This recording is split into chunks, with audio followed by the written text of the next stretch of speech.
The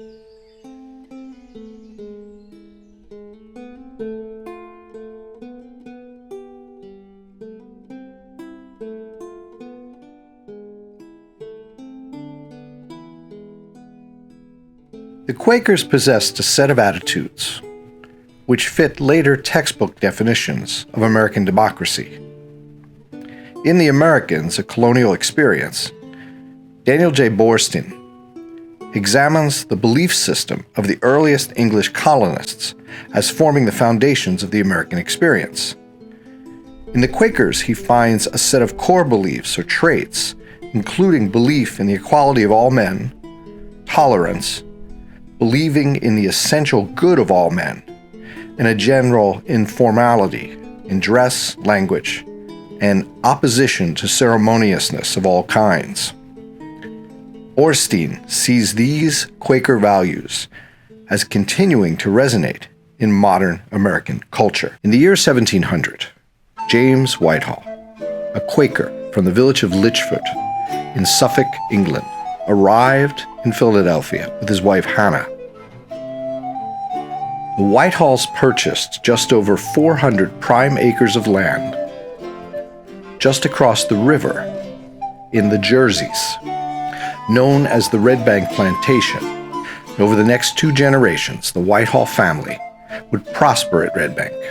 In 1748, Anne and James Whitehall established a 400-acre plantation at Redbank along the Delaware River.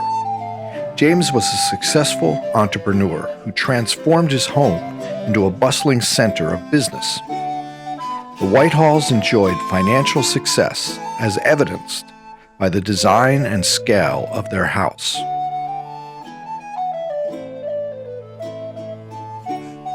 The Whitehalls were Quakers.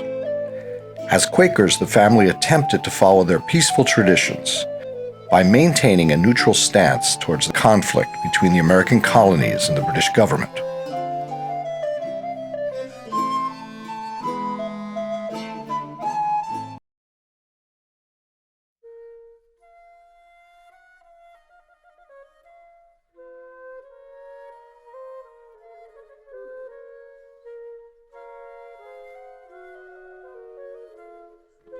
On September 11th, 1777, British General Sir William Howe defeated General George Washington's Continental Army at the Battle of Brandywine.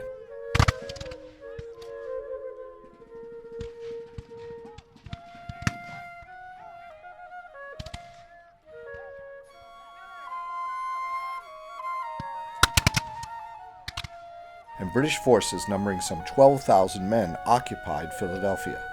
12,000 soldiers who required food, drink, and other necessary supplies.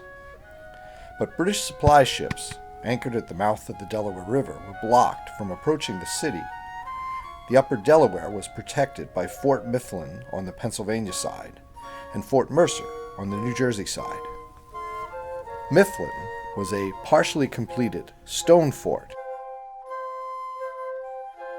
Mercer, an earthen fortress, had been built earlier that summer by orders of the Continental Congress on the property of James Whitehall, a Quaker farmer in Redbank, New Jersey. The 14 cannons of Fort Mercer denied British ships access to the upper Delaware River, delaying efforts to resupply Howe's occupying army in Philadelphia. September 26th, the British capture Philadelphia with barely a fight. Lord Cornwallis marched into the city with about 3,000 British and Hessian grenadiers.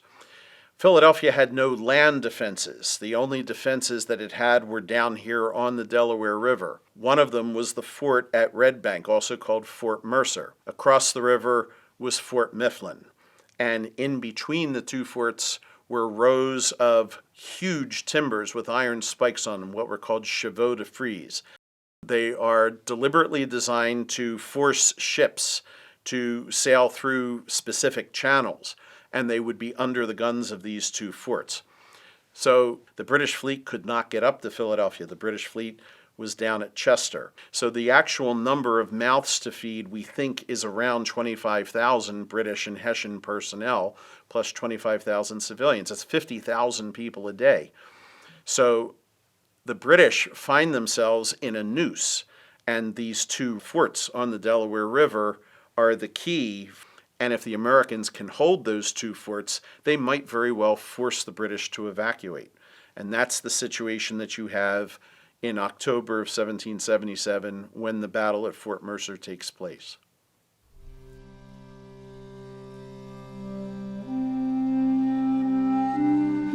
On October 22, 1777, the war came to the Whitehall's home. British commander Colonel von Donop and 2,000 Hessian troops marched to Fort Mercer in an attempt to open up the Delaware to British supply ships.